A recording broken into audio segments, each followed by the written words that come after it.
সকলৰ বাবে এটা ডাঙৰ খবৰ, এটা বিশেষ খবৰ। পঢ়াৰ বোজা হ্ৰাস কৰাৰ বাবে এটা ডাঙৰ সিদ্ধান্ত। নতুন মূল্যায়ন পদ্ধতি। মূল্যায়ন পদ্ধতিৰ সংশোধন এটাৰ পিছত আনটো সংশোধন আনি থকা হৈছে। এটাৰ পৰা আনটো সংশোধনেৰে ছাত্ৰ-ছাত্ৰীৰ পঢ়াৰ যি বোজা, সেই বোজা হ্ৰাস কৰাৰ চেষ্টা চলোৱা হৈছে। এইবাৰ আন এক ডাঙৰ সিদ্ধান্ত। এইবাৰ 50% পাঠ্যক্ৰম হ্ৰাস কৰাৰ সিদ্ধান্ত গ্ৰহণ কৰা হৈছে। দশম আৰু দ্বাদশ শ্ৰেণীৰ ছাত্ৰ-ছাত্ৰীসকলৰ বাবে এক ডাঙৰ খবৰ এই মুহূৰ্তত মই লৈ আহিছোঁ আপোনালোকৰ সন্মুখলৈ। নমস্কাৰ প্ৰিয় দৰ্শক, মই জয়ন্ত মাধৱ গোস্বামী আপোনাক স্বাগতম জনাইছোঁ নিউজ 18 অসম নৰ্থ ইষ্টৰ ডিজিটেল লাইভলৈ। হয়, এটা ডাঙৰ খবৰ এই মুহূৰ্তত লৈ আহিছোঁ যে 50% পাঠ্যক্ৰম হ্ৰাস কৰা হৈছে দশম আৰু দ্বাদশ শ্ৰেণীৰ ছাত্ৰ-ছাত্ৰীসকলৰ বাবে। অৰ্থাৎ এতিয়া 60% নম্বৰৰ হ'ব লিখিত পৰীক্ষা আৰু 40% হ'ব আভ্যন্তৰীণ মূল্যায়ন। অৰ্থাৎ এতিয়া গ্ৰেডিঙৰ ক্ষেত্ৰত আভ্যন্তৰীণ মূল্যায়নে বিশেষভাৱে গুৰুত্ব প্ৰদান কৰিব। ব্যৱহাৰিক শিক্ষাৰ প্ৰতি বিশেষভাৱে গুৰুত্ব প্ৰদান কৰা হৈছে। ব্যৱহাৰিক শিক্ষা ছাত্ৰ-ছাত্ৰীসকলৰ বাস্তৱ জীৱনৰ সৈতে জড়িত বিষয়সমূহৰ ওপৰত গুৰুত্ব প্ৰদান কৰি সেইবাবেই আভ্যন্তৰীণ মূল্যায়ন 40% ৰাখি ছাত্ৰ-ছাত্ৰীসকলৰ পঢ়াৰ বোজা অৰ্থাৎ লিখিত প্ৰশ্নৰ যিটো বোজা, সেই বোজা হ্ৰাস কৰাৰ ব্যৱস্থা কৰা হৈছে। আনহাতে যি মুখস্থ বিদ্যা ছাত্ৰ-ছাত্ৰীসকলে মুখস্থ কৰি লিখিত পৰীক্ষাত অৱতীৰ্ণ হ'বলগীয়া হয়, সেই লিখিত পৰীক্ষাৰ ক্ষেত্ৰতো বিশেষ সংশোধনী অনা হৈছে। অৰ্থাৎ অপেন বুকৰ ব্যৱস্থা কৰা হৈছে। ডিজিটেল পাঠ্যক্ৰমৰ ওপৰত বিশেষভাৱে গুৰুত্ব প্ৰদান কৰা হৈছে। ডিজিটেল দিশটোতো বিশেষভাৱে গুৰুত্ব প্ৰদান কৰি অপেন বুকৰ ব্যৱস্থা কৰা হৈছে, যাতে মুখস্থ বিদ্যাৰ পৰিৱৰ্তে অপেন বুকৰ জৰিয়তে ছাত্ৰ-ছাত্ৰীসকলে পৰীক্ষাত বহিব পাৰে। ইত্যাদি বিভিন্ন ধৰণৰ সংশোধনী অনা হৈছে মূল্যায়নৰ ক্ষেত্ৰত। ডিজিটেল মূল্যায়ন আৰু নিৰ্বাচিত বিষয়ত অপেন বুক পৰীক্ষাৰ ব্যৱস্থা কৰিব আৰু এই ব্যৱস্থা কৰিব CBSE অৰ্থাৎ কেন্দ্ৰীয় মাধ্যমিক শিক্ষা বোৰ্ডৰ এই এটা গুৰুত্বপূৰ্ণ সিদ্ধান্ত। দশম আৰু দ্বাদশ শ্ৰেণীৰ পৰীক্ষাৰ্থীৰ বাবে এইসকল পৰীক্ষাৰ্থীৰ বাবে বছৰত দুটাকৈ পৰীক্ষা অনুষ্ঠিত কৰাৰো ব্যৱস্থা কৰা হ'ব। 2025 বৰ্ষৰ পৰা এই সিদ্ধান্ত কাৰ্যকৰী কৰা হ'ব বুলিও জানিব পৰা হৈছে। এক কথাত ছাত্ৰ-ছাত্ৰীৰ শৈক্ষিক বোজা লাঘৱ কৰিবৰ বাবেই CBSE গ্ৰহণ কৰিছে এনেকুৱা এটা বিশেষ পদক্ষেপ, য'ত আমি আপোনালোকক জনাইছোঁ মূল্যায়ন পদ্ধতি কেনেদৰে সংশোধন কৰা হ'ব। যি নতুনকৈ প্ৰৱৰ্তিত মূল্যায়ন গাঁথনি, এই গাঁথনিৰ অধীনত আভ্যন্তৰীণ মূল্যায়নে এতিয়া বহন কৰিব 40% বোজা। অৰ্থাৎ 40% আভ্যন্তৰীণ মূল্যায়নেৰে গ্ৰেডিঙত ভূমিকা গ্ৰহণ কৰিব। ছাত্ৰ-ছাত্ৰীসকলৰ বাবে 60% নম্বৰহে হ'ব। লিখিত পৰীক্ষাৰ বাবে 60% নম্বৰ লিখিব লাগিব। আৰু CBSE শেহতীয়াকৈ গ্ৰহণ কৰিছে এই এটা সিদ্ধান্ত। CBSEৰ এই সিদ্ধান্তৰ কথা ৰাজহুৱা কৰি কোৱা হৈছে যে নতুনকৈ প্ৰৱৰ্তিত এই মূল্যায়ন গাঁথনিৰ অধীনত এজন ছাত্ৰৰ চূড়ান্ত গ্ৰেড এতিয়া নিৰ্ণয় কৰাত বিশেষভাৱে ভূমিকা গ্ৰহণ কৰিব আভ্যন্তৰীণ মূল্যায়নে। অৰ্থাৎ আভ্যন্তৰীণ মূল্যায়নে এতিয়া অধিক ভূমিকা পালন কৰিব ছাত্ৰ-ছাত্ৰীসকলৰ চূড়ান্ত গ্ৰেড নিৰ্ণয় কৰাত। আনহাতে আমি পুনৰ জনাইছোঁ 60% নম্বৰ লিখিত পৰীক্ষাৰ বাবে থাকিব। সামগ্ৰিক মূল্যায়ন পদ্ধতিক উৎসাহিত কৰাৰ বাবে এনেকুৱা এটা সিদ্ধান্ত গ্ৰহণ কৰিছে CBSE। আনহাতে কেৱল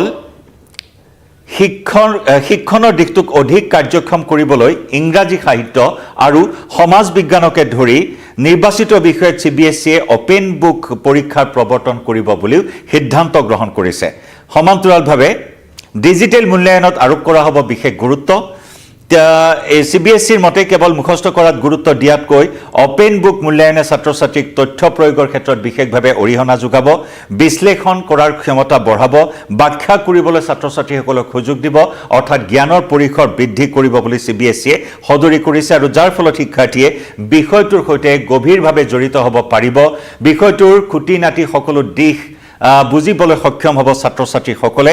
সেই বিষয়েও গুৰুত্ব প্ৰদান কৰিছে CBSE। আনহাতে ব্যৱহাৰিক জ্ঞান আৰু দক্ষতাৰ ভিত্তিত শিক্ষাৰ ওপৰত অধিক গুৰুত্ব প্ৰদান কৰিবলৈ CBSE পৰীক্ষাৰ ধৰণ সংশোধনৰ ব্যৱস্থা কৰাৰ কথা উল্লেখ কৰিছে। বা এই প্ৰস্তুতি এই মুহূৰ্তত চলোৱা হৈছে। বিশেষকৈ 2025 চনৰ পৰীক্ষাত 50% প্ৰশ্নতাত্ত্বিক ধাৰণাতকৈ শিক্ষাৰ্থীৰ বাস্তৱ জীৱনৰে সম্পৰ্কিত বিষয়ত মূল্যায়ন কৰা হ'ব বুলি CBSE সদৰি কৰিছে। ইয়াৰ উপৰিও দশম আৰু দ্বাদশ শ্ৰেণীত বছৰি অনুষ্ঠিত হ'ব দুটাকৈ চূড়ান্ত পৰীক্ষা। আৰু সম্প্ৰতি বছৰত এটাহে চূড়ান্ত পৰীক্ষা অনুষ্ঠিত হোৱাৰ যি পৰম্পৰা, সেই পৰম্পৰা অন্ত পেলাবলৈ গ্ৰহণ কৰা হৈছে এই সিদ্ধান্ত। আৰু এই সিদ্ধান্তই শিক্ষাৰ্থীৰ শৈক্ষিক মান উন্নীতকৰণত গুৰুত্বপূৰ্ণ ভূমিকা গ্ৰহণ কৰিব বুলি CBSE দাবী কৰিছে বা CBSE সদৰি কৰিছে অৰ্থাৎ শিক্ষাৰ্থীৰ শৈক্ষিক মান উন্নীতকৰণৰ ওপৰত গুৰুত্ব প্ৰদান কৰা হৈছে আৰু যিটো বোজা ছাত্ৰ ছাত্ৰীসকলৰ পঢ়াৰ বোজা সেই বোজা এতিয়া ভাগ কৰি দিয়া হৈছে 40% বোজা থাকিব আভ্যন্তৰীণ মূল্যায়নৰ ক্ষেত্ৰত আৰু বাকি 60% লিখিত পৰীক্ষাৰ বোজা অৰ্থাৎ বহুখিনি বোজা হ্ৰাস কৰাৰ বাবে সিদ্ধান্ত গ্ৰহণ কৰিছে CBSE ৰাষ্ট্ৰীয় শিক্ষানীতি নতুন ৰাষ্ট্ৰীয় শিক্ষানীতি ইতিমধ্যে দেশজুৰি প্ৰযোজ্য কৰাৰ বাবে বিভিন্ন ধৰণৰ পন্থা হাতত লোৱা হৈছে আৰু তাৰ মাজতে কেন্দ্ৰীয় মাধ্যমিক শিক্ষা বোৰ্ডৰ এই সিদ্ধান্ত দশম আৰু দ্বাদশ শ্ৰেণীত 50% পাঠ্যক্ৰম হ্ৰাসেৰে ইংৰাজী সমাজ মাধ্যমৰ দৰে বিষয়সমূহ অপেন বুকৰ জৰিয়তে ছাত্ৰ ছাত্ৰীসকলক বিষয় এটাত জড়িত কৰাৰ চেষ্টা কৰা হৈছে আৰু একে সময়তে আমি জনাইছো ছাত্ৰ ছাত্ৰীসকলৰ মুখস্থ বিদ্যাৰ গুৰুত্ব দিয়াতকৈ মুখস্থ কৰাত গুৰুত্ব দিয়াতকৈ অপেন বুক মূল্যায়নে ছাত্ৰ ছাত্ৰীক বিশেষকৈ তথ্য অধিক প্ৰয়োগ কৰিব বিশ্লেষণ আৰু ব্যাখ্যাৰ ক্ষমতা বৃদ্ধি কৰিব বিশ্লেষণ আৰু ব্যাখ্যাৰ ছাত্ৰ ছাত্ৰীসকলক সুযোগ প্ৰদান কৰিব বুলি এই ব্যৱস্থাৰ প্ৰৱৰ্তন কৰাৰ কথা উল্লেখ কৰিছে আৰু পৰীক্ষাৰ ধৰণৰ যি পৰীক্ষাৰ ধৰণ চলি আহিছে সেই ধৰণৰ সংশোধন ঘটাই 50% পাঠ্যক্ৰম হ্ৰাসৰ ব্যৱস্থা কৰা হৈছে CBSEৰ দাবী যে এই ব্যৱস্থাৰ জৰিয়তে ছাত্ৰ ছাত্ৰীসকলৰ শৈক্ষিক মান উন্নত হ'ব ছাত্ৰ ছাত্ৰীসকলে কোনো ধৰণৰ চাপ নোহোৱাকৈ ব্যৱহাৰিক বিষয়ৰ ওপৰত গুৰুত্ব প্ৰদান কৰি পৰীক্ষাত অৱতীৰ্ণ হ'ব পাৰিব চাপমুক্ত হৈ ছাত্ৰ ছাত্ৰীসকলে পৰীক্ষাত অৱতীৰ্ণ হ'ব পাৰিব ইত্যাদি বিভিন্ন বিষয়ৰ ওপৰত গুৰুত্ব প্ৰদান কৰি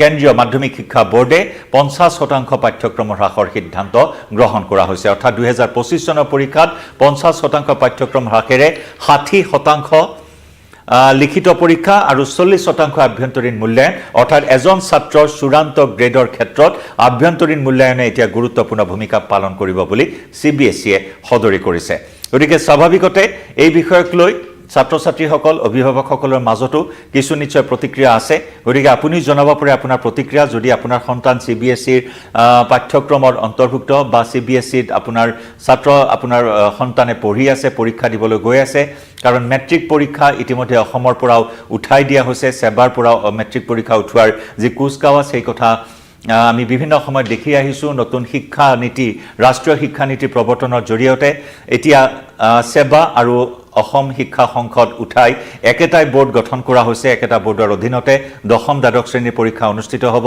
ঠিক তেনেদৰে CBSEৰ এই ধৰণৰ এটা সংশোধন CBSEৰ পাঠ্যক্ৰমৰ যিসকল ছাত্ৰ ছাত্ৰী আছে সেইসকলৰ বাবে অত্যন্ত ডাঙৰ খবৰ যে অহা বৰ্ষৰ পৰা দুটাকৈ পৰীক্ষা অনুষ্ঠিত হ'ব দশম আৰু দ্বাদশ শ্ৰেণীত আৰু য'ত থাকিব 40% আভ্যন্তৰীণ মূল্যায়ন আৰু 60% লিখিত পৰীক্ষা জনাওক আপোনাৰ মতামত ধন্যবাদ